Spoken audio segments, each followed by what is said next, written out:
go ahead and get us started?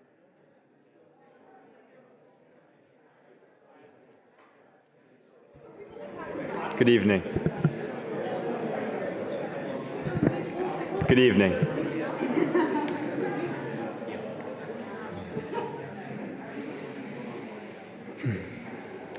My name is Noah Salsic, and I'm a student here at Dickinson College. Before we begin, as always, we acknowledge that Dickinson College is on the unceded lands of the Susquehannock Nation.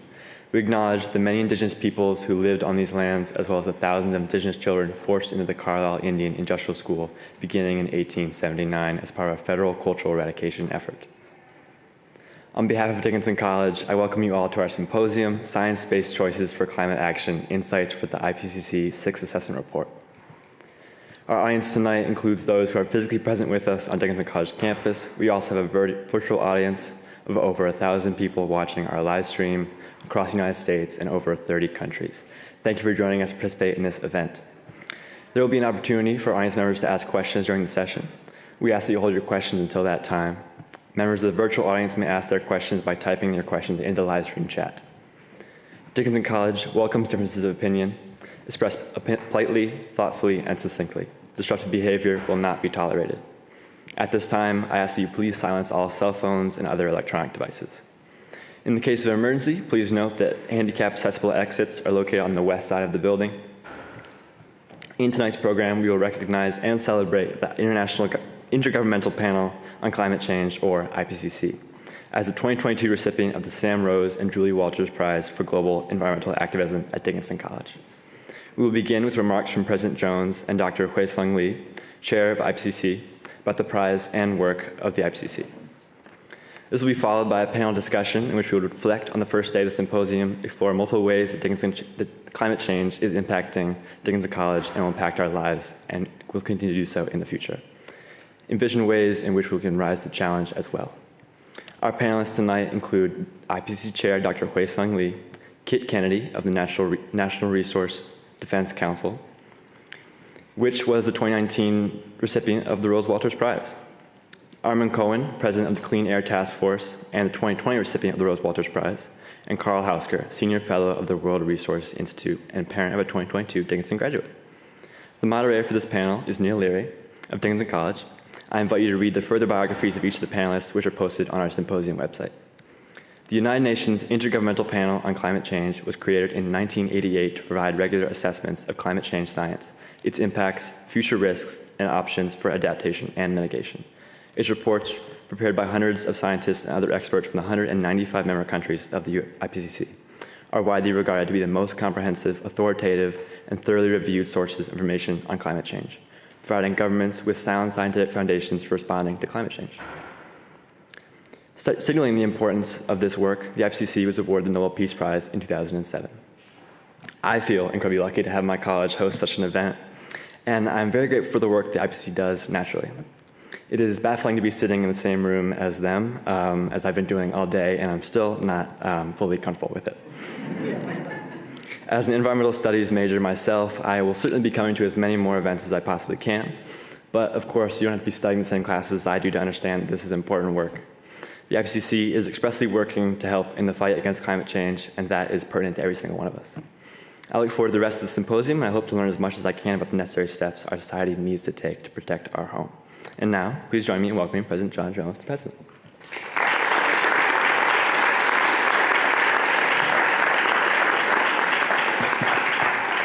Thank you, Noah, and good evening to everyone.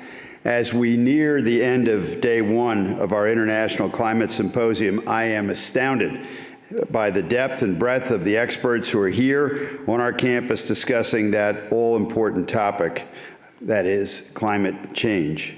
I know that this is a subject that is important to each and every one of us in this room, as well as those joining us virtually, and it should be important to everyone on this planet. That, of course, is the reason that my friends and true Dickinsonians, Sam Rose, class of 1958, and Julie Walters, decided over a decade ago to create and fund a prize at this college to honor those people and organizations that are doing outstanding work to ensure that climate change is a topic on the world's agenda. Looking at the list of the Rose Walters Prize recipients, they're doing just that.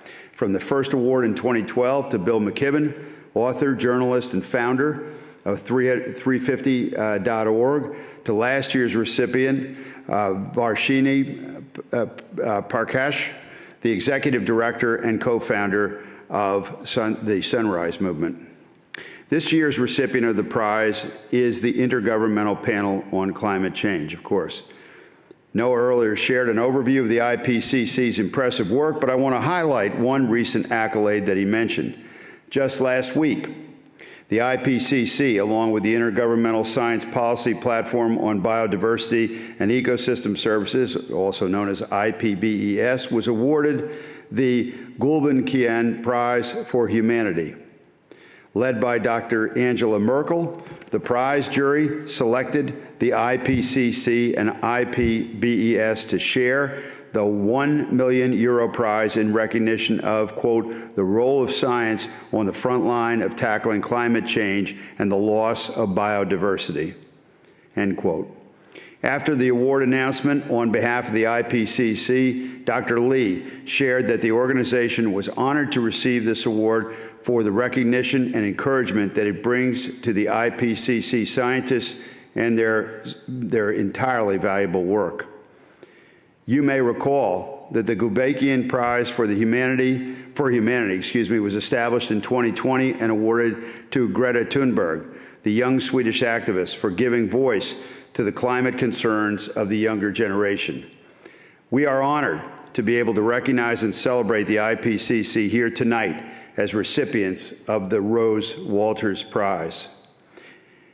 And tonight, we have a mini reunion of sorts for the Rose Walters Prize with the 2019 and 2020 recipients joining us. Kit Kennedy, of course, is here representing the NRDC, along with Armond Cohen, founder and president of the Clean Air Task Force. Now, unfortunately, our friends Sam Rose and Julie Walters are not able to be with us in person tonight. I understand that our friends are watching via our live stream, so I greet them. We wish you were here, but Sam and Julie, I say to you in front of everyone and the audience that we have both here and virtually, that you have both made this incredibly important prize possible for Dickinson College. And I can't thank you enough as Dickinson's president for your generosity and your commitment to this college and to its students. We are moving the ball in a positive direction, and we're doing it because of your generosity. Will those of you in the audience tonight please take a moment to join me in thanking Sam and Julie for their passion and commitment to our planet, its people, and its resources. Let's give them a hand.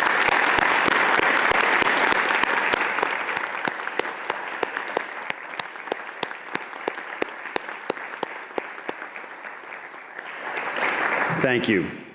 It is now my great pleasure to introduce Dr. Hoesung Lee, representing the IPCC. I will tell you that I had the great pleasure of having Dr. Lee as my dining partner tonight, and we had a superb conversation. He's a fascinating individual, and we easily could conclude that if Dr. Lee and I ran the world, there would be no problems because we solved them all over the course of an hour-and-a-half dinner. Dr. Lee has an enormously impressive resume. The chair of the IPCC since 2015, Dr. Lee is a highly accomplished, highly regarded, and influential environmental and energy economist. Additionally, he is the endowed chair professor at Korea University Graduate School of Energy and Environment. Dr. Lee's research encompasses the economics of climate change, energy, and sustainable development. He has served on many national and international committees addressing climate change and energy. He's held many appointments in scientific and academic institutes, including serving as a member of the board of directors of the Korean Academy of Environmental Sciences, chair of the Asian Development Bank, President's Advisory Board on Climate Change and Sustainable Development, and founding president of the Korea Energy Economics Institute, to name just a few. And last but not least, he was named to the 2019 Time Magazine's Most Influential People in the World. I might know somebody else who was in time a couple years before that, who happens to work here at the college. Dr. Lee did his undergraduate work at the Seoul National University and received his PhD in economics from Rutgers University here in the United States. All kidding aside about Dr. Lee and our engaging conversation tonight, it was as if I attended a mini seminar at dinner tonight. It is fascinating to hear Dr. Lee hold forth on the challenges that we have and indeed some of the solutions that we have as well. The conversation gave me both food for thought, but also some optimism that we can do this as we move forward. So Dr. Lee, as I said this morning when I introduced you, it is a true honor to have you with us. Please come forward at this time to share your remarks. Thank you for being with us.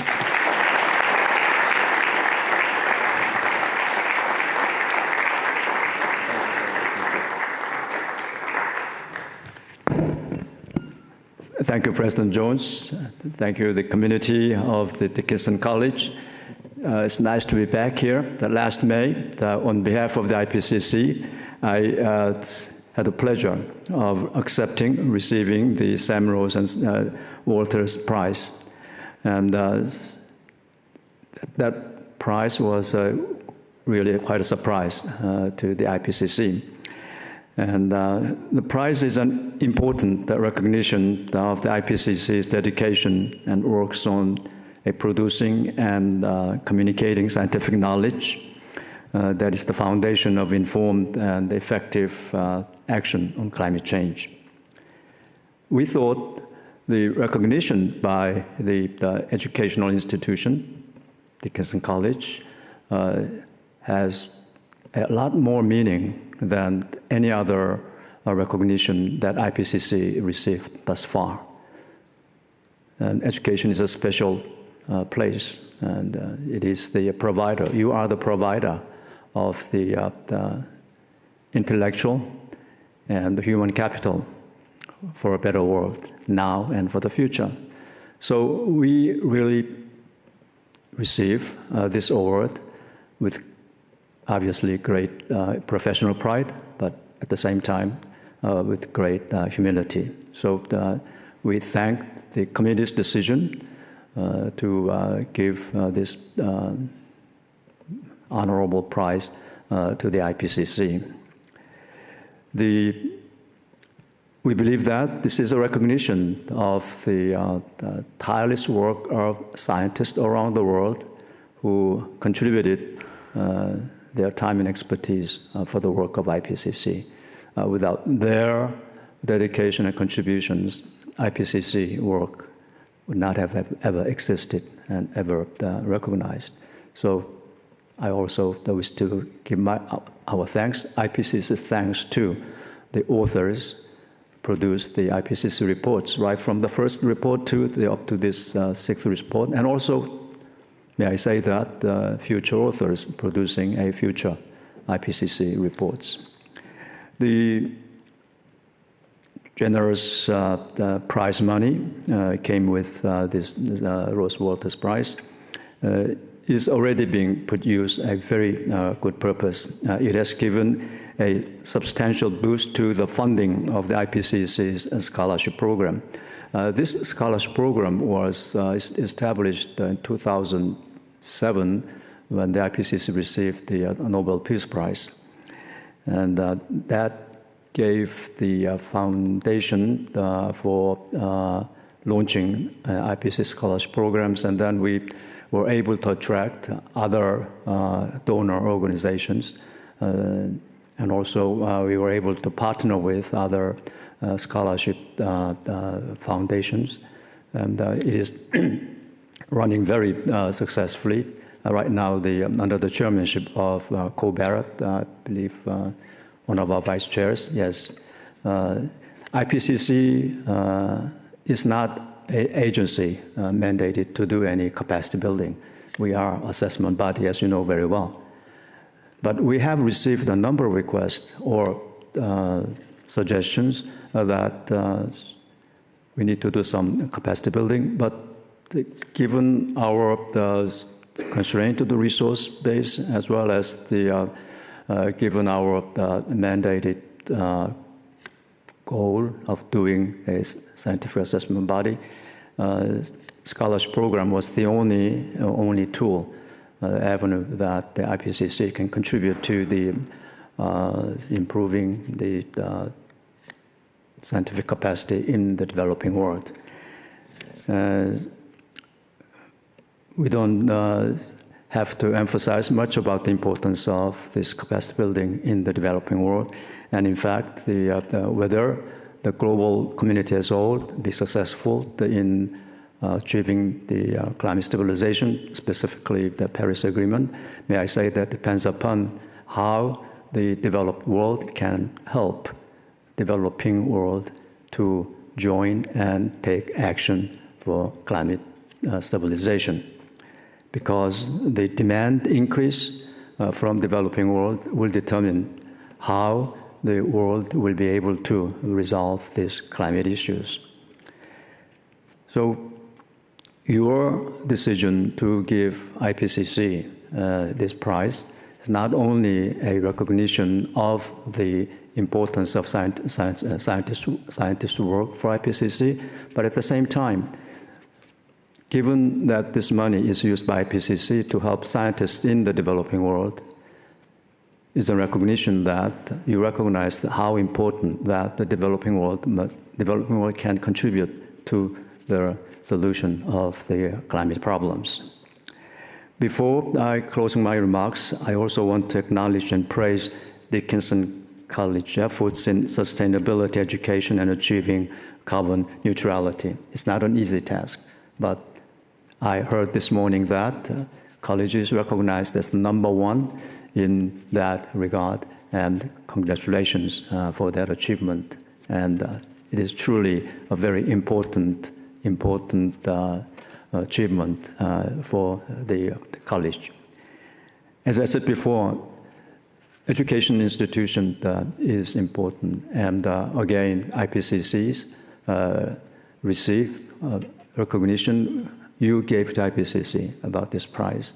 It's a special recognition, special bondage that IPCC's dedication toward the scientific integrity and its work, and our deep trust and hope for the educational institutions. So thank you very much again for your recognition of the IPCC work and scientists behind the IPCC work. Thank you.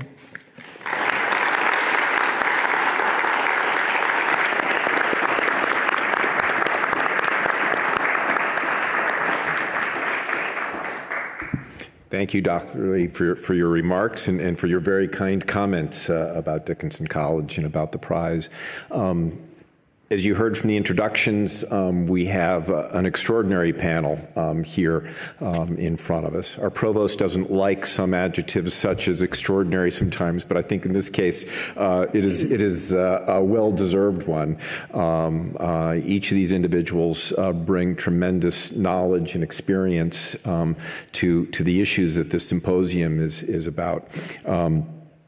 And so let's, we're going to have, this panel is going to reflect a bit on today's discussions and share some thoughts about the challenges ahead. They're thinking about these issues. And so let's, maybe jump into thinking about some of what was talked about today of, what stood out for you from today's sessions is particularly significant or that resonates with your perspectives about climate change.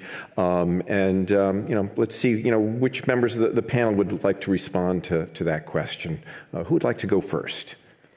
I'd be glad to. All right, Kit. And let me just say, first, Neil and President Jones, this is an amazing symposium. Thanks for including NRDC. And it's just an honor to be here and to be here, on this fantastic panel with Dr. Lee, with Armond and Karl. And Dr. Lee, congratulations on the IPCC receiving the award. and the Rose Walters Prize. And NRDC was honored to receive it in 2019, as was mentioned. And I bring greetings from Manish Bapna, the head of NRDC, John Adams, the founder of NRDC, and we really cherish the relationship with the college. And I guess what struck me about the symposium today was the way that local and global issues were brought together. So starting with this morning's panel on local issues, and I'm looking at Aisha Rodriguez, who spoke so eloquently about the role of the local, the role of environmental justice, and the folks from Pennsylvania who brought their perspectives in. And then we built to the global, and I think Dr. Roberts' keynote was really sort of a high note for me, or maybe a low note, because it brought in that element of realism versus hope, which I know we'll talk about later, and the focus on adaptation and how adaptation and mitigation need to work together. There's so much to talk about, but that stood out for me. All right. So who else would like to jump in on this? So also, thank you for the opportunity to participate, and my organization greatly appreciates the honor that we received a couple of years ago from the Rose Walters Prize.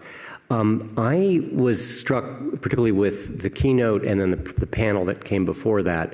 A theme that I think is going to come back in our further conversation here is the complexity of this issue.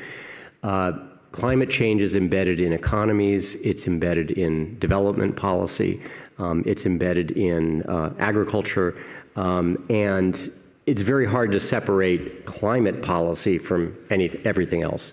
And I think that is, look at the situation in Europe right now, for example. I mean, energy security is trumping the climate imperatives, at least for the moment. May have some long-term positive effects, but governments, first and foremost, have to worry about feeding people and keeping them warm and keeping lights on.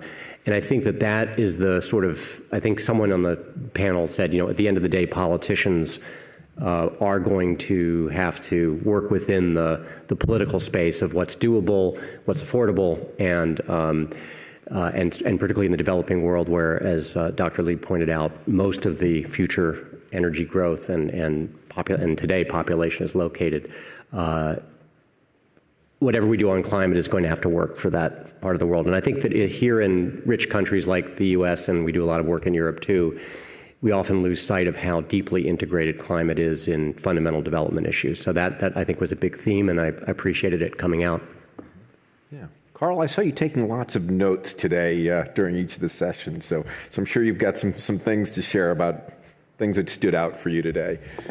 Yes, well, the thing that I noted right away is that the World Resources Institute is the only organization represented on this panel that has not won the Rose Walters Prize. Not for lack of trying, believe me. But, you are the parent of a Dickinson graduate, which I think is an award in and of itself. Thanks. I'll look for my $100,000 too pretty soon. Yes, I'm the only person I think who has a Dickinson graduate in my family. Anyway, one thing I'd like to do with my time right now is actually, no panel can be long enough, as the issues are so deep, so complex. So I would just like to expand a little bit on the net zero panel a little bit, as saying some things that I think they will agree with. Which is along the following lines. As they accurately describe, the IPCC examines literally thousands of scenarios and narrows them down and winnows out the ones that seem to be able to get us to 1.5 degrees or 2 degrees, maybe with some overshoot, et cetera. But I don't want you to think that there are just a random myriad of ways to get to net zero. There are really some key unifying themes across all those scenarios. And I'd like to review those and really etch them into your mind. There are 5 really key strategies to get to net zero. One is we try to lower energy demand as much as possible. through technological means, just being more efficient, and also through those lifestyle changes, diet changes, sociocultural changes. That's job one. Job two is when we look at our remaining energy needs, try to substitute electricity for the direct combustion of fossil fuels wherever possible. And we're already starting to do this in our buildings, more electric heat pumps, more electric stoves, more electric clothes dryers. We can get those percentages way up higher. Vehicles, of course, there's an EV revolution underway. And we can also substitute a lot of electricity for what's currently used in the industrial sector as well. And when we run out of options, then you make clean fuels using electricity, say electrolysis to create hydrogen, or niche biomass fuels. That's strategy two. Strategy three is we're going to need a lot of electricity, and it's going to be zero carbon. Unfortunately, we have a lot of ways to produce zero carbon electricity: solar, wind, hydro, geothermal, nuclear, and even fossil fuels with very high rates of carbon capture and sequestration. So job three is produce mountains upon mountains of clean, zero-carbon electricity. Fourth task, is, of course, is reduce those non-CO2 gases as much as possible, methane, nitrous oxide, and some trace industrial gases. And then finally, the fifth strategy, which in particular I think Professor Schaefer alluded to, is it's hard to take all of our emissions down to zero, especially the non-CO2 gases, but even some uses of fossil fuels are going to be really hard to squeeze out. So we need to develop better, cheaper ways to remove carbon dioxide from the atmosphere, to offset those remaining emissions or to counterbalance any kind of overshoot we do. So those are 5 key strategies that are rampant throughout the scenarios they described. It sounds simple to describe them in that sense. Be efficient, electrify everything, zero carbon electricity, get your non-CO2 gases down, and remove carbon dioxide from the atmosphere. Obviously, the details are challenging, and there's still disputes exactly how to do that. But those are the basic tasks that I'd really like to leave you with tonight. Dr. Lee? It seems that there's a price of sitting in the table that one must talk, right? Yes, that is expected. And also, I didn't expect that the WRI hasn't received the prize yet. So expect 2023. That may be. I'm taking notes. And you're all coming back for that. Right. I missed the afternoon session due to some Zoom calls, and so I was in the morning session. Very interesting that hear the real stories from the governments in charge of this area. And I found that the adaptation is clearly linked to the development interest of the local economy. And therefore, the benefits of action taken locally can be owned by the people who decided to use their resources for that adaptation. And I heard that the 100-year flood plan occurring 3 or 4 times a year, that was really the expression of the increased probability of extreme event due to climate change. And the IPCC reports emphasize that sort of the story a lot of times. And this morning I heard from the responsible official of the state government that actually in this area such a thing happens. And then before dinner time, I also heard that the areas typically known as a non-flood risk is now subject to the flooding risk. That's again a surprise to anybody. And during that session, there was a question, I believe, probably someone is here, that what is climate change meaning to Pennsylvania? And I thought that given this extreme events occurring, no action in terms of adaptation means what would happen to the property value of the various, those precious assets you fellows have. And also no action means cost in terms of the human and livelihoods. So I learned a lot from the first session. And so thank you very much for organizing the session. Okay, so I think we're going to go a little off script here with the discussion of adaptation. So as Dr. Lee noted, that our local officials from Carlisle and from the state of Pennsylvania, there is considerable attention to adaptation issues. We heard from Deborah Roberts in her talk about adaptation, featured very prominently, but she observed that we are far behind from where we need to be on adaptation. It's not progressing as quickly. I'd be interested to hear other panelists' thoughts on, from my economics training and background, adaptation is a response to climate change in which each actor has a strong self-interest in taking some action to protect their property values, to protect what's important to them. Mitigation is an action that a lot of the benefit from it is accruing to others. And so it requires a sort of collective agreement to how are we going to come together to, take an action that may be in our self-interest, but only if lots of others join in it with us. That's been a harder sell. That's been a difficult challenge. Maybe share some of your thoughts on this. Are we seeing adaptation as something that is being taken up in other contexts besides Carlisle and Pennsylvania? Is that sort of the easier, is that the gateway drug to climate action in some way, or not? What are your thoughts on that?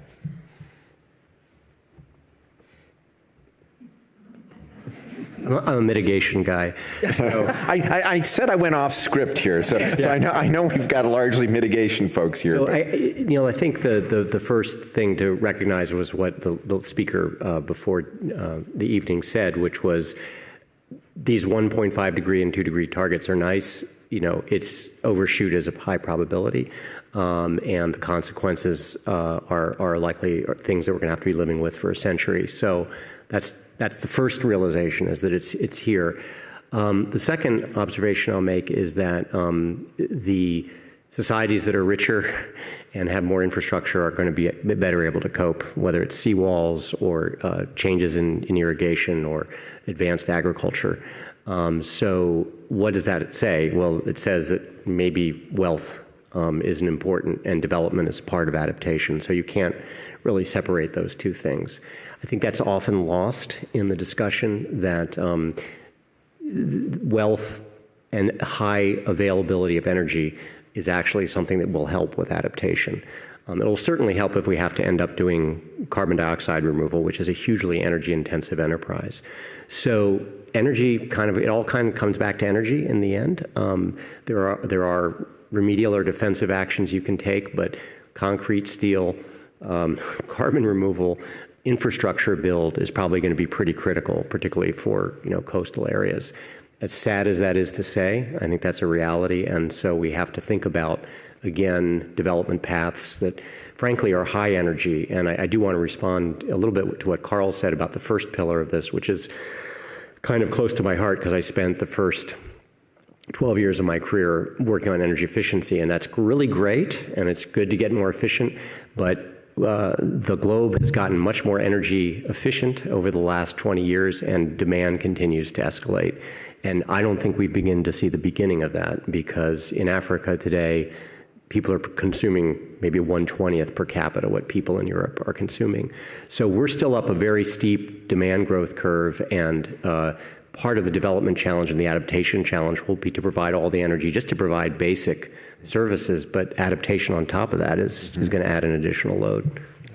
And I think what I came away with, again, from Dr. Roberts' talk is, we all need to be mitigation people and we need to be adaptation people. And if we step away from the mitigation effort, the adaptation challenge, which is here today, no part of the world is safe from the impacts of climate change, and that's going to get increasingly widespread. Those impacts are going to become even more severe if we step away from mitigation efforts even for a moment. At the same time, we've got to address adaptation, and as Dr. Roberts said, the issue of loss and damages. So the question is, how do we come together and get all that done? And I guess the other thought that I have is that we sometimes think about mitigation strategies as in one box and adaptation strategies in another. And I think there are many ways in which they come together. So Puerto Rico, for instance, which Ayesha mentioned this morning, has had these terrible outages, power system failures after hurricanes because of the way the grid is constructed. A more resilient electric grid, which relied more on strategies like solar and storage, would help both mitigate climate and would help the island be more resilient and adapt to climate change. So I think if we can look at places where adaptation and mitigation strategies come together, that will help us lift all boats, as it were. All right. I'll throw in one final quick thought, which is that historically, when people are dealing with stress of various kinds, they tend to migrate to places where they reduce those stresses, reduce hunger, reduce drought, unavailability of water, et cetera. And just another compelling reason to succeed both on the mitigation and adaptation front is to try to stave off the kind of mass migrations that could happen in a warmer world. We already know that they can destabilize countries, they can destabilize regions, and so that's just another good reason. Okay. So, go ahead.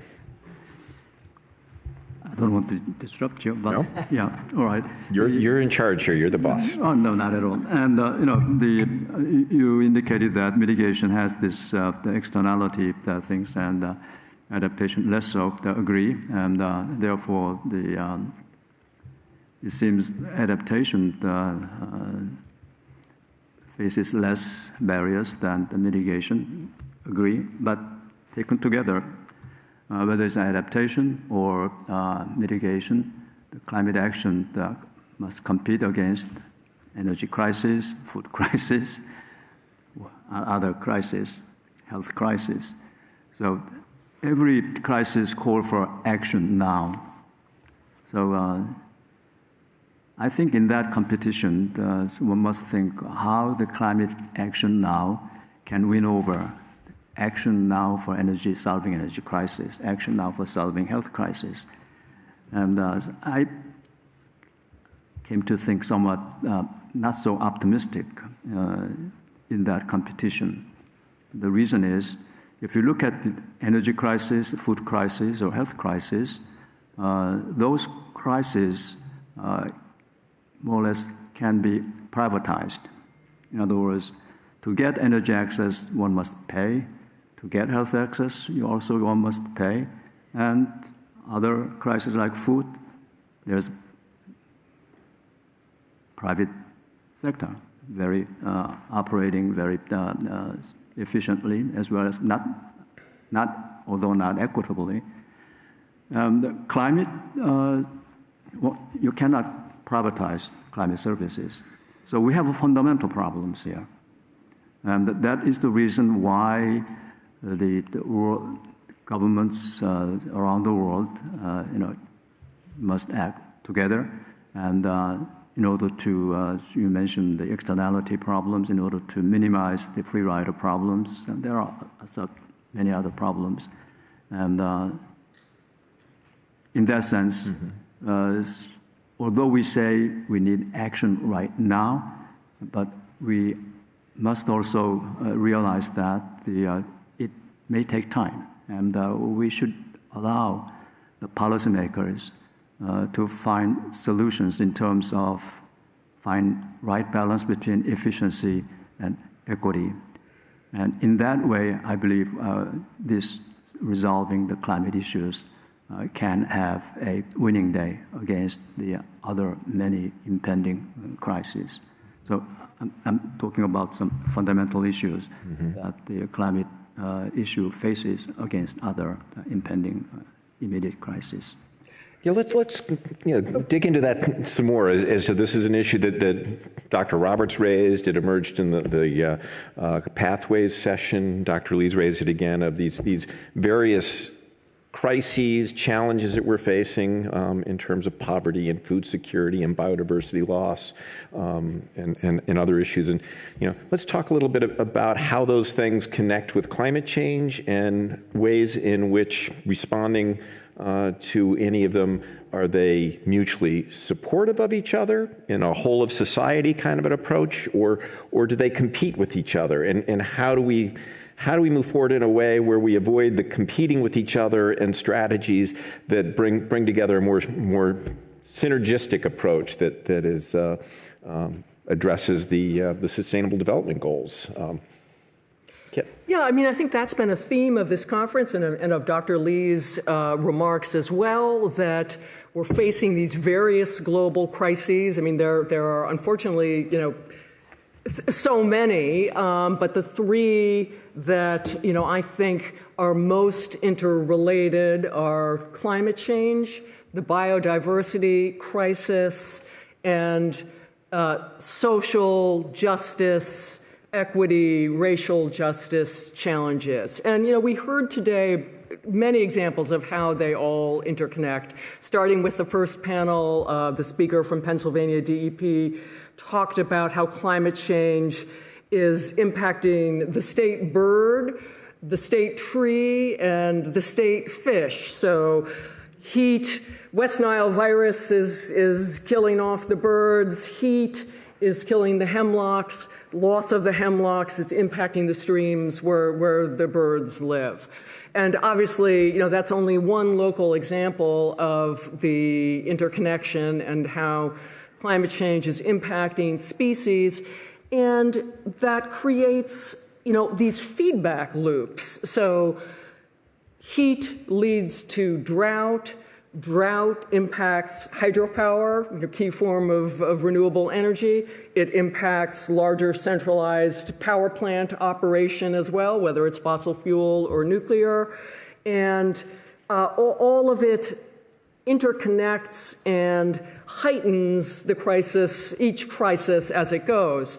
In terms of equity, I mean, we heard very eloquently today how climate change impacts are hitting the global south.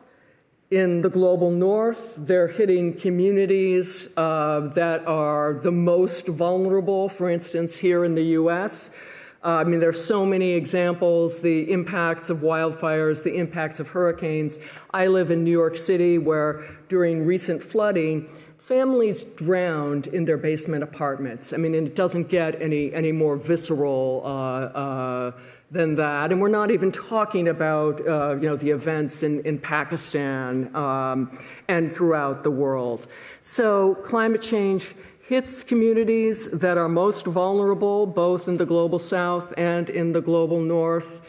And we need those communities to lead the climate justice fight, and we're seeing them lead that fight. And we need to give them a seat at the table and come up with climate change strategies that are going to lift up and empower those communities. And I think we need to do that both because it is a moral imperative and because if we're going to succeed as a movement, we need a big tent, we need everybody together, and we need to make the case that addressing the climate crisis is going to benefit communities and people throughout the world. Mm-hmm. I agree with that. I do want to pick up on a theme, though, that the panel, the last panel of the day, addressed. The sad fact is that climate change has broad recognition in society as a problem, but it's very shallow. That is, the political support for actually doing anything is quite shallow when it comes to spending money. So we have, 80%, yes, climate's a problem. I mean, no matter where you poll in the world, right? It's 80%, yes, it's a problem. Yes, we should do something about it. Are you willing to pay $5 a month? No.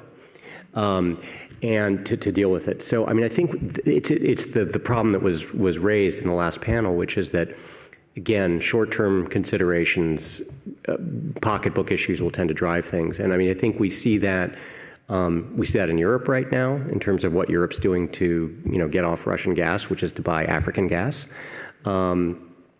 France's decarbonization of its power grid through nuclear had nothing to do with climate or the environment. It was trying to get off Saudi oil. India today is embracing a very heavy solar strategy, in part for domestic development reasons. Eastern Europe is looking to nuclear to, again, shield itself from Russian fossil dependency. So, if you look at this from the standpoint, as Kit said, of where's the win-win, there's this wonderful book called Obliquity by, I've forgotten his first name, but he's economist K for the Financial Times, and he wrote a whole book about how sometimes the best way to get at a problem is not directly, but through sideways, and find other reasons to get people to do what makes sense from perhaps an environmental standpoint, but from a hardcore economic standpoint. So I think the sweet spot here is figuring out where are the wins. Kit mentioned some of them. I think I disagree with their organization on whether nuclear belongs in that mix, but it has advantages and disadvantages. They all do. But the question is, how do you link the climate positive movement that we want to see to real local economic development and other pressing concerns, so that you're supercharging the effort rather than fighting against the forces? All right. So earlier in the day, we had conversations about the Paris Agreement, the goals that it set, the key ones being limiting warming to less than 1.5 or 2 degrees centigrade. We heard that, there is, while there have been national commitments to be taken under the Paris Agreement, that they don't add up to enough, that they fall short of what will be needed to limit warming to those below those thresholds. We also know that even when looking at the commitments, when you look at, what legislation has been passed that would operationalize those commitments, that's lagging as well.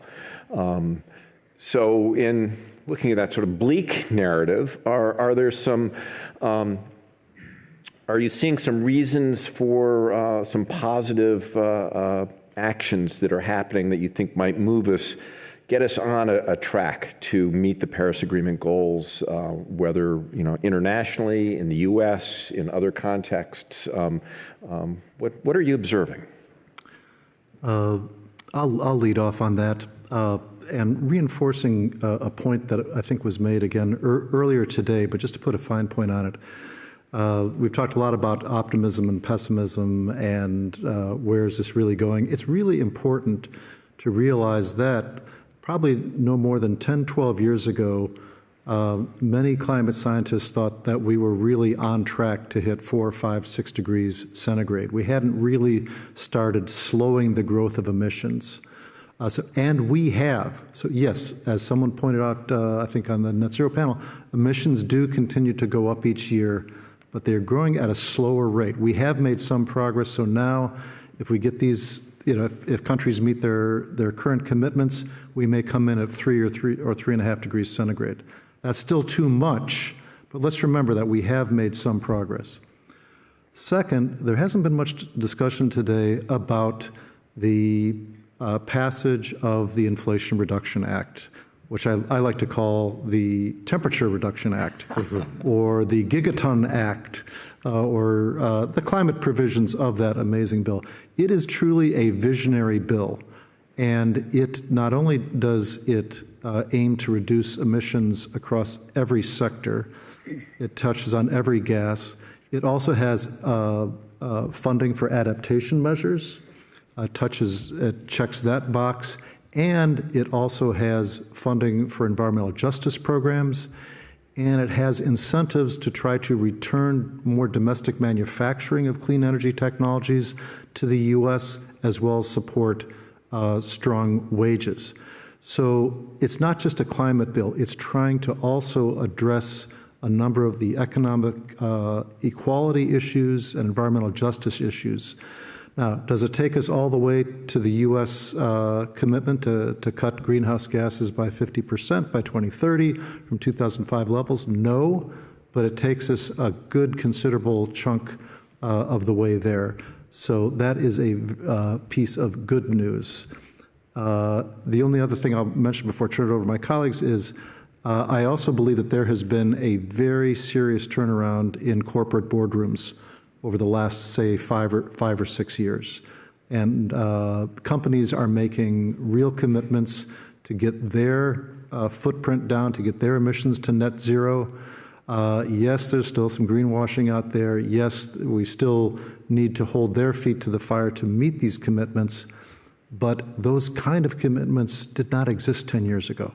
We are now seeing them across U.S. companies, many multinationals, and foreign companies as well. That's good news. Yeah, go ahead. No, you go ahead. I also want to give good news on this point. And as Karl mentioned, greenhouse gas emissions rate of growth slowed down. For instance, for last decade, its growth rate was much less than the previous decade. And we clearly saw the energy intensity declined. And also, we clearly saw the carbon intensity of energy declined. And so we are hopeful on that sense to the point that in one day, the sum of these two rates decline overshadow the increased rate of GDP. That will be the very good news. And we also saw that about 10 countries sustained the continuous reductions in greenhouse gas emissions, CO2 mostly. And in fact, the consumption-based CO2s declined for those countries. The consumption-based emission means that you can calculate emissions on two bases. One is production basis, and the other is consumption-based. Consumption-based means we can calculate emissions basis happening right in this room. So anyway, so that's the good news. And then we also saw that the legislation regarding the climate has also increased worldwide. Finance incrementally increased in terms in the technology. The unit cost of the renewable energies declined substantially, and in overall. About a quarter of carbon emissions are now subject to carbon pricing, although the level of carbon prices are much less than to a level that should be an effective one to reduce the global carbon emissions. But these are the positive signs I can see. Although it is incremental, then everything is incremental. And then in the end, we'll see some breaking point to a new world. So I'm optimistic on this point. Mm-hmm. I'm feeling more optimistic than I was a few minutes ago hearing that. And just wanted to go back to the U.S. and the passage of the Inflation Reduction Act. I mean, that really is a big deal. $370 billion in clean energy and climate investments for the United States. You know, that is enough to really move the dial. And I'm going to get just a little bit political here and point out that the legislation did not receive any votes by Republican members of Congress. It passed in the Senate 50-50 with our vice president casting the deciding vote.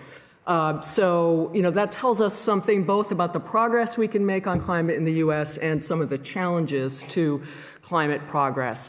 And as Karl said, the Inflation Reduction Act, with that huge infusion of dollars, helps get us to President Biden's national commitment, which was to cut greenhouse gas emissions by 50 to 52% by 2030 compared to 2005 levels. And the modeling suggests that if fully implemented, it would get us 40% of the way.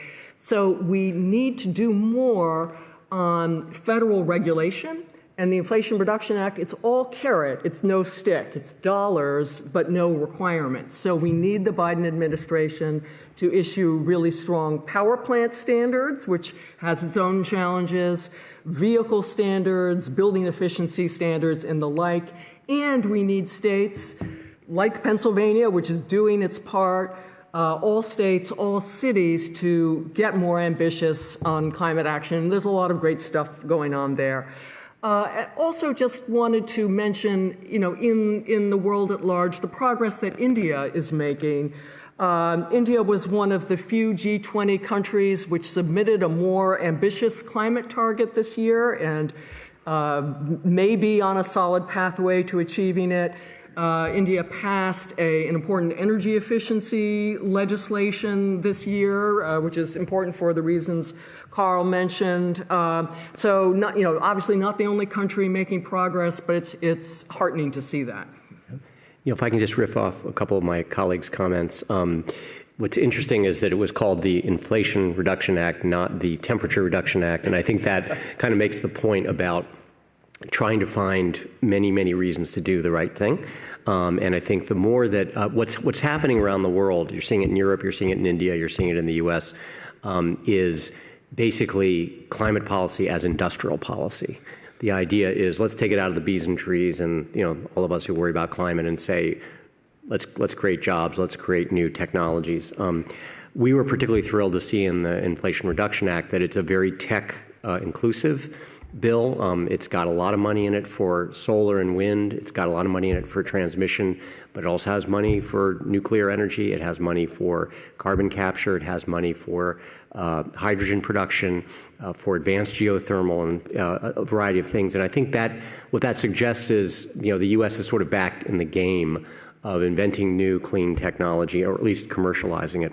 And then finally, on the point that Karl made about all the commitments, it really is extraordinary. I mean, I've been at this now for 35 years, and it's a total different breed of cat that we're dealing with in the energy industry in the U.S. I mean, it's just a different generation. Most of the people I find, my colleagues in electric utilities or in oil and gas industries or in large corporations, they know climate's an issue.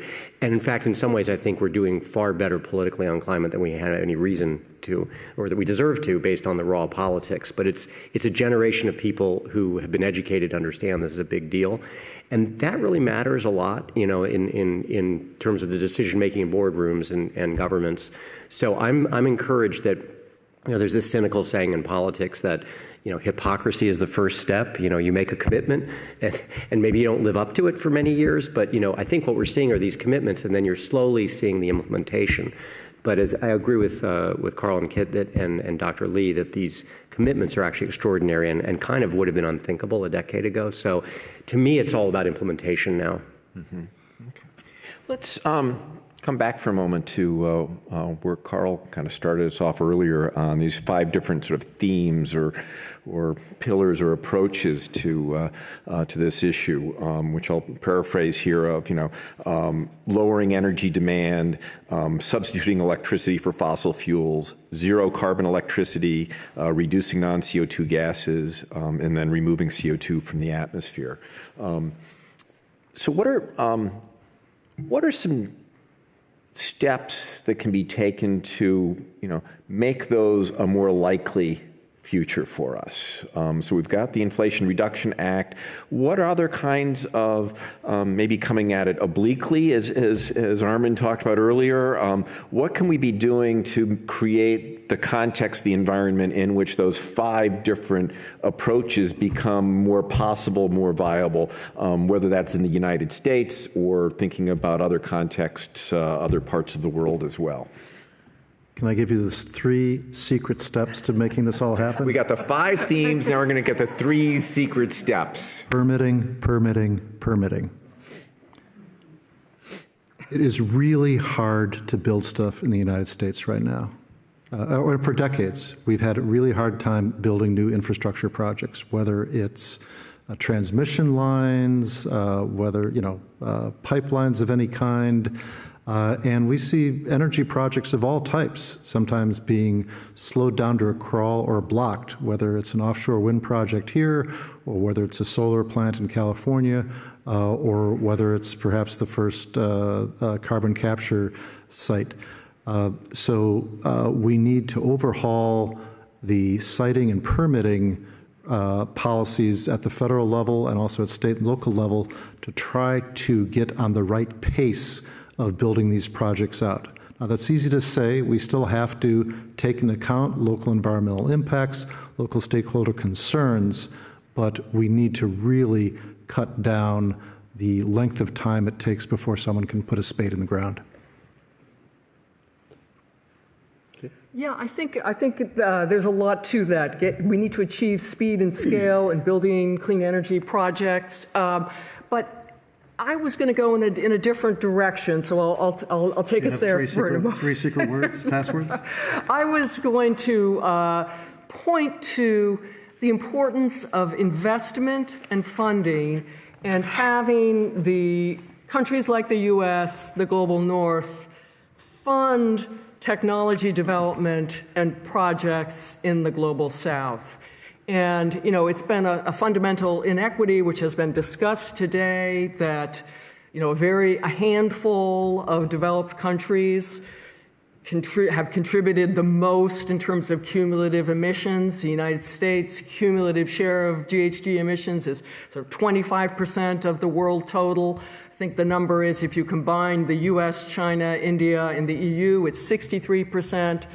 And the impacts of climate change, again, are being felt everywhere, but felt most severely with the greatest impacts to people, to mortality in the global south. So developed countries have to make good on that $100 billion pledge and have to fund not only adaptation but mitigation measures. So I think that is the global challenge. Here in the U.S., getting to the speed and scale in terms of clean energy projects is crucial. Elections matter. I hope everyone in the audience is going to turn out and vote in the upcoming midterms. We are in a polarized society where, I've heard many people in the audience today, many speakers say the science is settled. A lot of people don't buy into that. So we need to elect climate champions from both parties, and we need to hold them accountable for progress.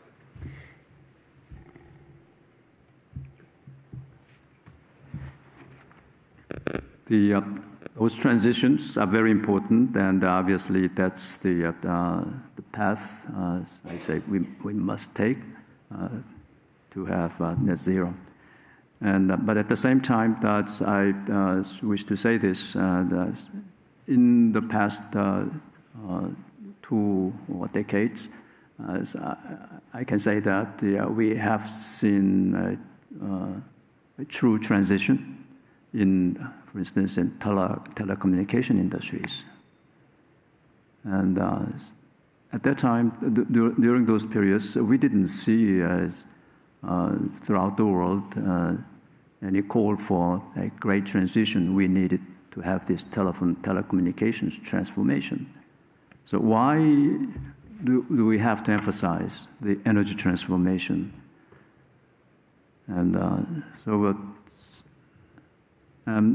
just transition, we understand the importance of just transition, but during the telecommunication transformations, we haven't heard anything about just transition in telecommunication transformation.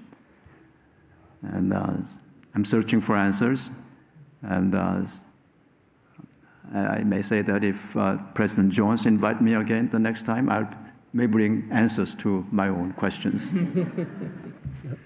Neil, if I can just jump in on that, I think Karl's infrastructure point is really critical. It's the same issue in Europe right now.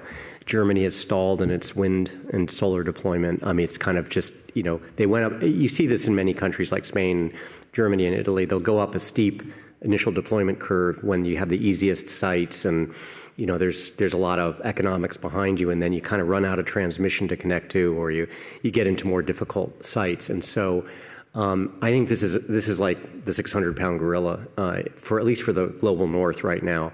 One way I think it's going to have to be a much deeper resolution than just getting people to be pro-climate. One project we have going in California is to see whether we can enlist communities in actually wanting infrastructure and figuring out how to make it work for them, rather than kind of trying to cram it down their throats nicely, which is what most developers try and do. So I think that's a huge under-recognized problem. I did want to, on the sort of how do you make it happen, it's actually not rocket science. In some ways, it's really flooding the world with money.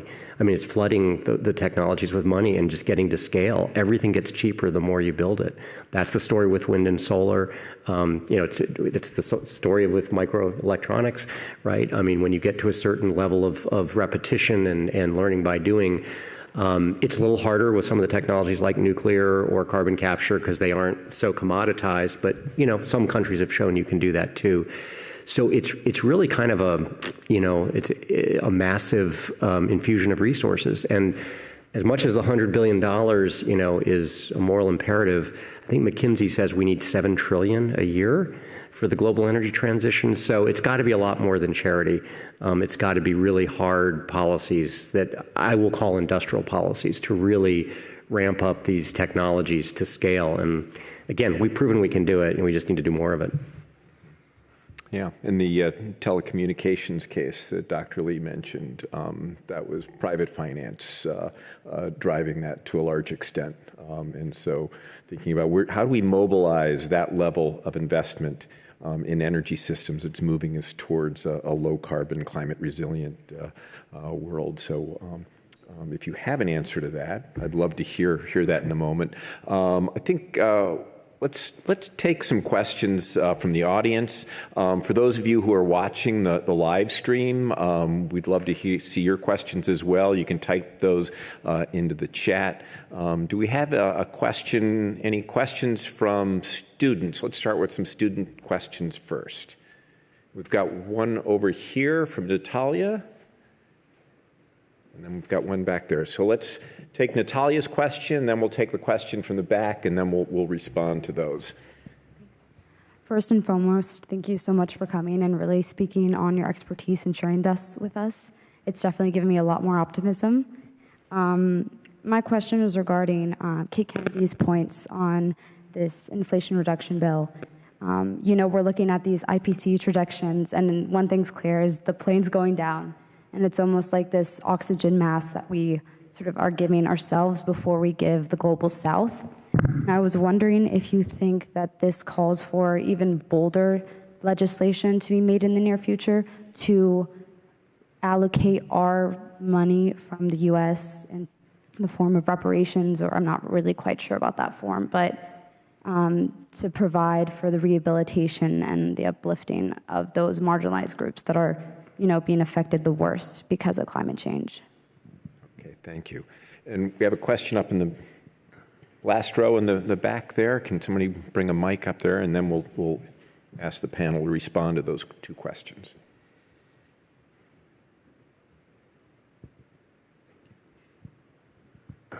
First off, thank you for your time. The second question is just, I was curious about the overall moral and ethical implications of trying to pretty much like adapt mitigation and adaptation to the global north and the global south.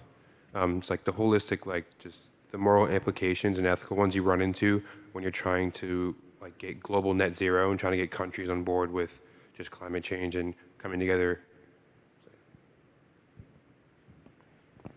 All right. So who would like to take a stab at either of those questions or both? Starting. I'll tackle the IRA question. I mean, I think the Inflation Reduction Act, as we discussed, is a huge accomplishment. but definitely not enough. I mean, not only with the math on how do we get to 50 to 52% reduction in emissions, but we need much bolder climate action. We need much more. And, you know, if you recall, originally there was a bigger package of legislation called Build Back Better. It had more dollars for climate. It brought in some of these intersectional issues,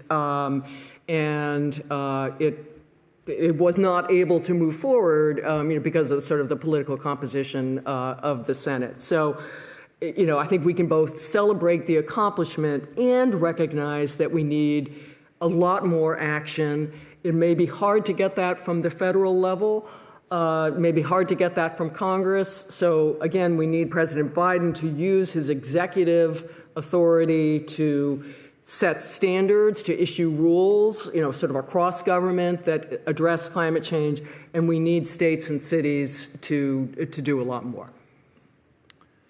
And then, we need to build to more federal power. So I think the theory of change is if Carlisle has a climate action plan and can act on it, if Pennsylvania has a climate action plan and can act on it, if states and cities band together, we'll show the success of clean energy technologies, we'll show the popularity of clean energy technologies, and we'll get to a point where we can do better at the federal level. And the challenge, of course, is that, this is a time-dependent crisis, so how fast can we do that?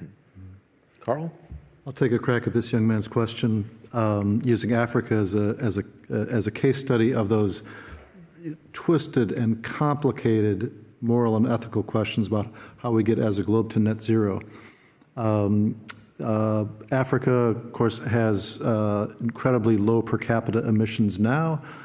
Historically, has contributed almost nothing to the carbon in the atmosphere.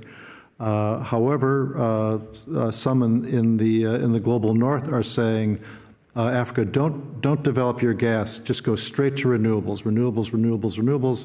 Don't develop, say, gas generation for your electrical grid.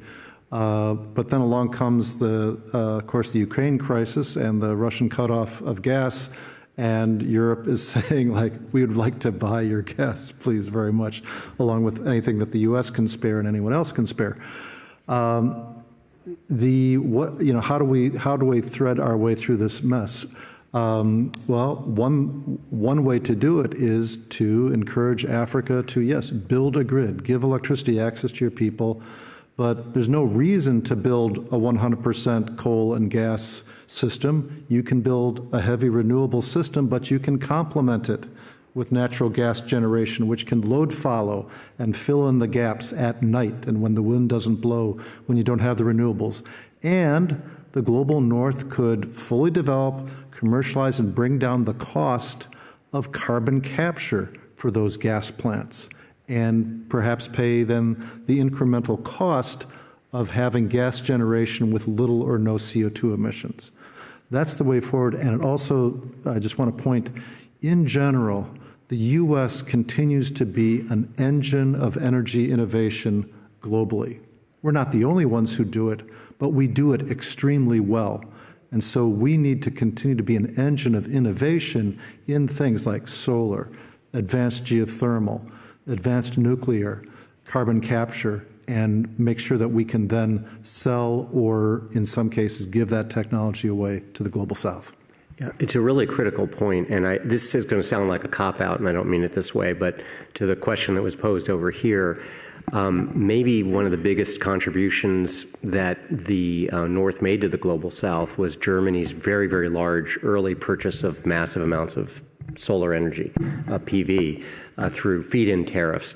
That's what created the global demand. That's what engaged China, which has a whole bunch of other ethical problems associated with the way those panels are produced. But nonetheless, they did drive down the global cost so that now India can pick up very, very cheap technology that's clean. So it's not a direct equity play, but the way global markets work for technology is if the North is willing to pay what Bill Gates says is the green, calls the green premium, you may actually have a very positive effect on global markets. And just on Karl's point, I'm headed over to COP the conference of the parties, 27, God help me, for 2 weeks of fun in a couple weeks. But the African Union is making a big play on exactly this point and saying, look, we're 3% of global CO2 emissions. Can we have a little bit of gas to get going? And yeah, on the back end, we'll do carbon capture or we'll transition, but like right now, we need the kilowatt hours. So it's a pretty tricky dilemma. And I think as Karl pointed out, that the EU doesn't exactly have a great story on that. I think the question is very important, the moral aspects of these climate change issues. Not only the cause of the climate problems now having very unequitable results, but at the same time, the solution itself bring a serious equity-related problems. And as you know, the solution depends upon technology at this moment, and technology has a limit, and problems requires new technology, and new generates new problems, and then new technology again introduced, and with attending new problems. And therefore, we do have this sort of a vicious cycle in treating the symptoms of the problems, including the climate change problems. But at the same time, this new technology brings to new wealth and new power and dominance. And this dominance creates a great deal of inequity and leads to the social problems. And therefore, it is very important to realize the limits of technology, limits of science in solving this solution, for not only climate problems, but all other problems. So we need to think about these global problems, especially from the point of right balance between science and some other factors.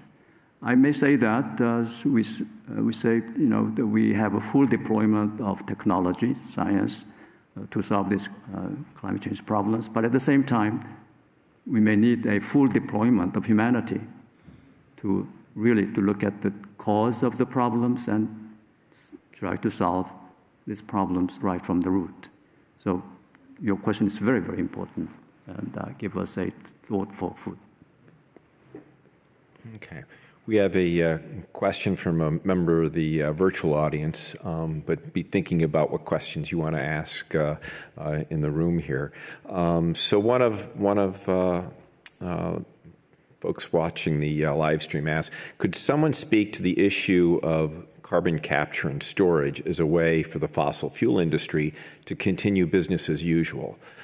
And there's a commentary here of, is this a form of greenwashing? I think some of you would probably disagree with that, but maybe you might agree in some ways. But let's talk a little bit about carbon capture and storage. That was, I think, embedded in one of your 5 themes, Karl, and let's talk about this a little bit more. I'll take a first crack.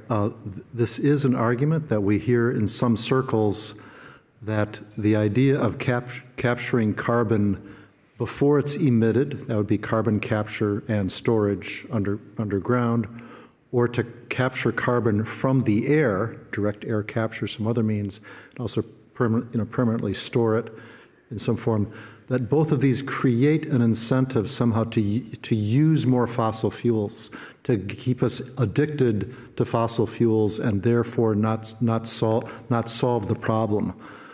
I respectfully and strongly disagree with this position, and I would lean very heavily on IPCC Workgroup 3 in its most recent conclusions, as well as previous reports, say we will probably need some carbon capture and storage in the power sector.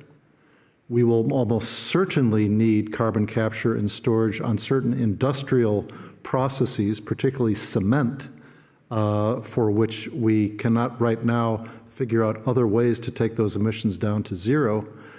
And when we have that task later in this century of removing CO2 from the atmosphere, yes, we can do as much as possible with our natural sources, trees, enhanced carbon storage in soils, but that is very unlikely to be enough. We will have to turn to technological means like direct air capture, enhanced mineralization of rocks, and other things that are still kind of in the lab. So this argument falls in the category of what's called moral hazard. If you take action X, it makes me more likely to do something stupid, like crash my car just because I have insurance. I don't think we're that stupid. I think we can commercialize carbon capture in its various forms, deploy it where it's needed, and not use it just as an excuse to continue the uncontrolled burning of fossil fuels. Yeah, I have a strong opinion on this. I don't know if that came across. I mean, I just look at it pragmatically. The world is 80% fueled by fossil energy right now. It's going to be a very, very long transition. And as Karl points out, there are just places where, I mean, we can talk about steel and we can say, or glass or plastics, and we can say, well, you know, let's do green hydrogen or let's electrify everything. There are tons of reports about, you know, the feasibility issues around that, as well as the cost. And it, you know, maybe we'll get to that point. I just view it as a transitional pollution control technology, I guess you could say. And yes, it would be ideal if we could completely get rid of fossil fuels, given how embedded, deeply embedded they are in the economy. I think that's going to be longer than a 50-year journey. So I see it as kind of a necessary, you know, evil, if you will. I mean, I don't need to put a moral spin on that, but I also have never found it compelling to say that an industry, we don't want to do something that might keep an industry around that has done some bad things in the past. I think that's kind of a simplistic argument. I'm happy to co-opt anyone into solving the problem if I can make it in their financial interest. And that may sound a little cold, but you know, I think that's the reality of the world we live in. And telling the global south that, you know, you can't use fossil fuels under any circumstances, even with carbon capture, because it might somehow prolong, you know, even if it's a lot cheaper than some alternatives, strikes me as a bit tone deaf. And I agree with the substance of what you've both said, but I would mostly, but I would frame it somewhat differently. You know, so CCS in the industrial sector for cement, for instance, makes sense and is important because it's the only way to capture those process emissions. But we do have to think about communities surrounding industrial facilities, how we avoid cumulative impacts of, you know, immediate health harming pollutants. And so I don't think we should be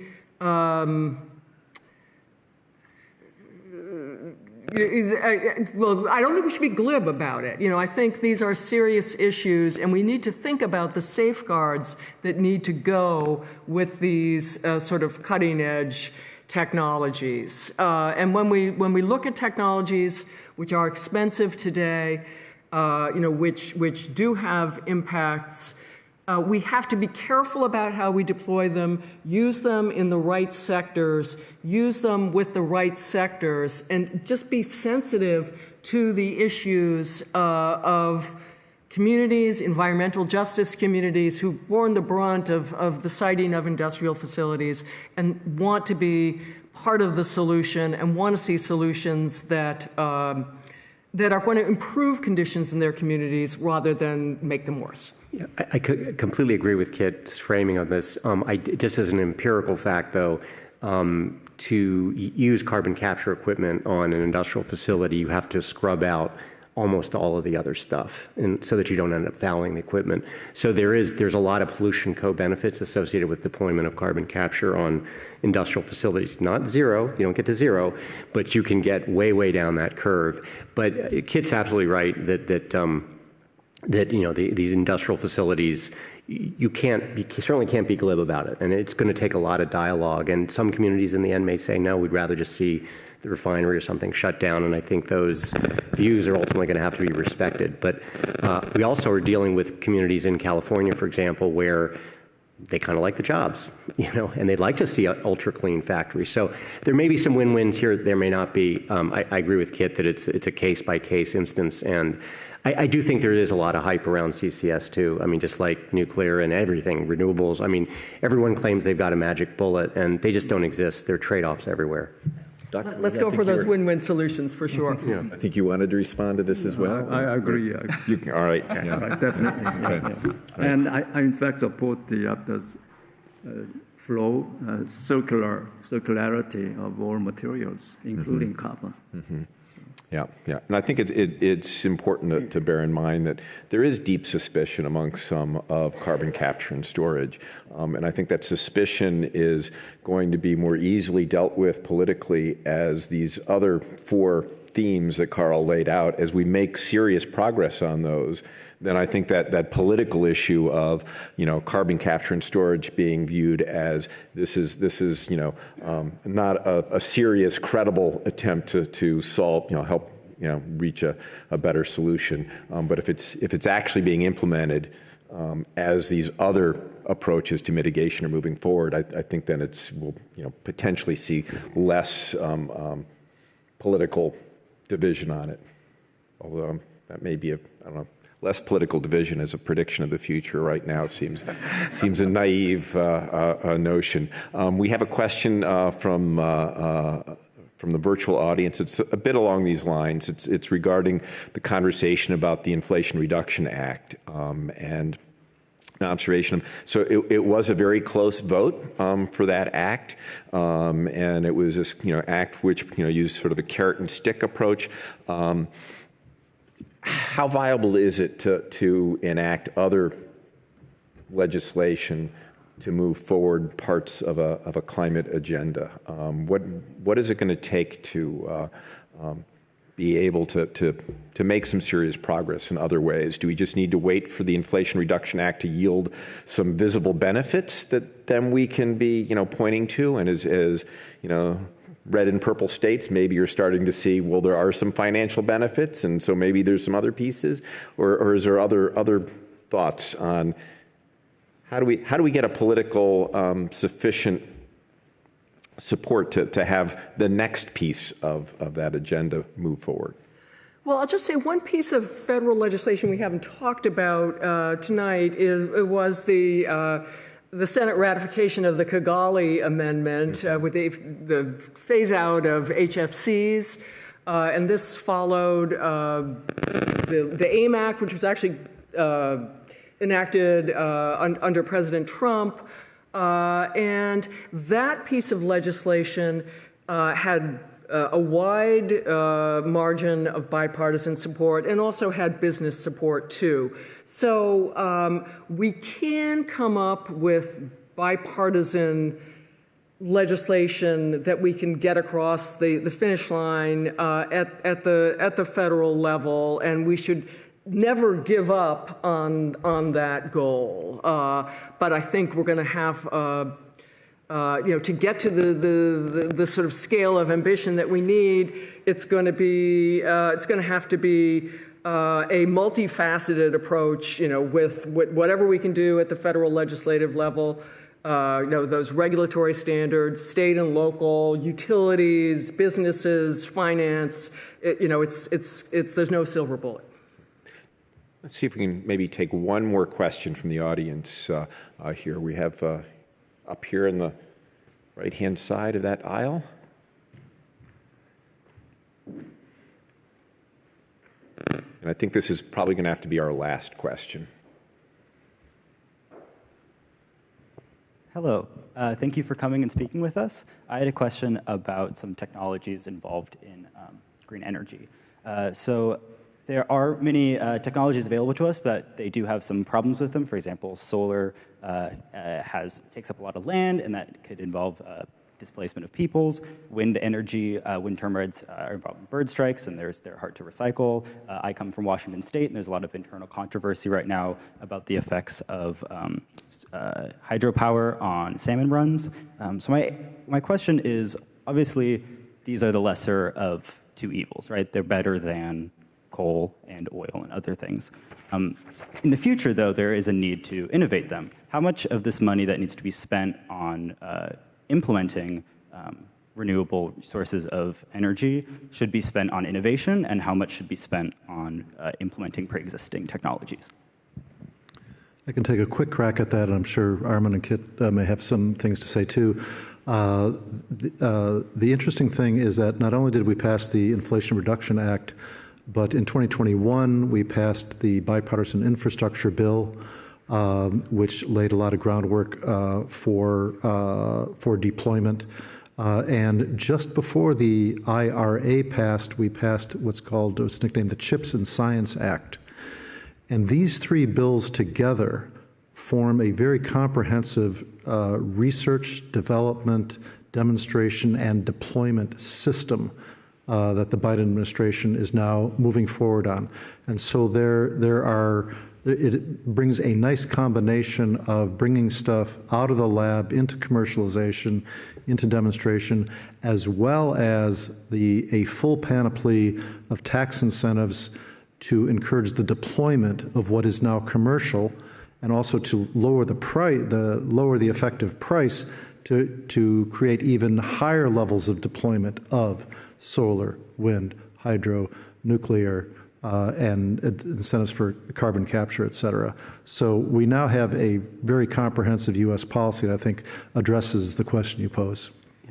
I just really quickly, the land challenges are immense, as I'm learning from my work in California, where you can't even build a gazebo without city council approval. Renewables take up a lot of land. It's just a fact. One of the things we're trying to look at is can you co-locate solar with agricultural land, so-called agrivoltaics. I mean, that may be a promising strategy, or cover reservoirs. There may be multiple benefits there. So, but there is a certain point at which there's a lot of land required per kilowatt hour produced. I know I keep coming across and mentioning nuclear, but one of the reasons I work on it is that for all its problems, land is not one of them. It's an extremely power-dense resource. It's why I'm working on super hot geothermal. It's why I'm really interested in nuclear fusion, because these are sources that, although they have many challenges, are very land sparing. So as Karl mentioned, there's a lot of money in the federal level for innovation around better, more space efficient renewables, less intrusive transmission, as well as some of these other advanced energy technologies that may or may not pan out. But if they do, they could avoid a lot of conflicts. But one of the themes here, I just have to say, is not only are there no silver bullets, all the bullets have problems. There's just nothing that's clean or completely, without conflict. And that's just a reality that we're going to have to face. There are going to be some serious trade-offs as we do go through this energy transition. And, I would just answer your question about, do we innovate or do we deploy with yes and yes, and it's an and. We need the best technologies that we can get a hold of. We need to bring the cost down of technologies. And we need technologies which are affordable, scalable, and, and minimize the impacts. You're right that all forms of energy have some form of environmental impact. We know how to mitigate and avoid many of them. And you're also right that every energy decision we make is a choice. When we say no to the wind project because we don't like the way it affects our landscape, we're probably saying yes to continued use of fossil fuel. And on the land question, yes, the land required for renewables is large, but so many activities can coexist with renewables. So one way in which we see wind being built is farmers who want another cash crop that they can depend on, putting turbines in their fields, and the cows can wander around right up to them. And same for solar in many applications as well. Offshore wind is a promising technology, and we're learning a lot about how we can build and site offshore wind in a way which respects ocean ecosystems. So we have technologies at hand which we have seen are affordable and scalable. We're learning a lot about how to mitigate their impacts. New technologies can be important, and let's try to develop them too, but let's not wait. Let's deploy with what we have. So at this moment, Dickinson's sheep are grazing on grass between the panels of our 3 megawatt solar field, just less than a mile from where we are. I think, at this point, I'd like to give Dr. Lee, if you have any final comments that you want to make here. You're our guest of honor amongst a very, very prestigious group of folks here. But if you have any last words you'd like to share before we close the session. Well, I don't like the word last word before supper. All right. I think I'm becoming more optimistic after attending this conference. And the reason is very simple. We do have a common understanding about the severity of the climate issues, and we are here to find ways to achieve a reasonable success in terms of at least meeting Paris Agreement, but at the same time also achieving the sustainable development for all of us. And in that sense, I can leave the campus with some comfort. So that's not the final word. All right. So please thank our panelists here.